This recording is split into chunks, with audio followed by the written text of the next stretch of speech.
But the thing we've been trying to move to is the second type of sales conversation that customers hate.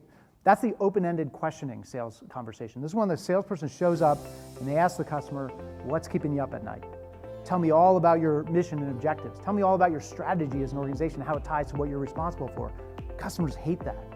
And what was interesting to me is that as we interviewed customers to get feedback on these findings, we started to hear a common refrain.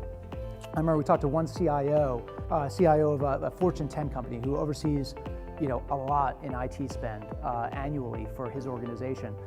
He has 2 assistants in his office whose only job is to keep salespeople out of his office. Right off the bat, as we started talking about the sales experience, he goes, man, I hate when salespeople come in and they ask me what keeps me up at night. I just hate it. It's like they've all gone to question school and been taught to ask that question, and they do it ad nauseum, and it's just brutal.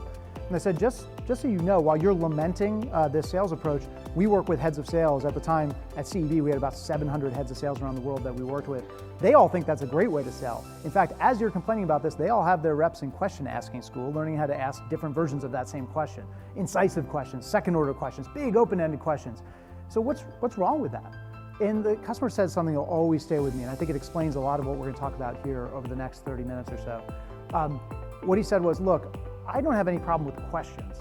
You got to ask questions. You got to come in and diagnose needs. You got to come in and understand my organization. I'm not going to buy from a supplier who doesn't take the time to get to know us.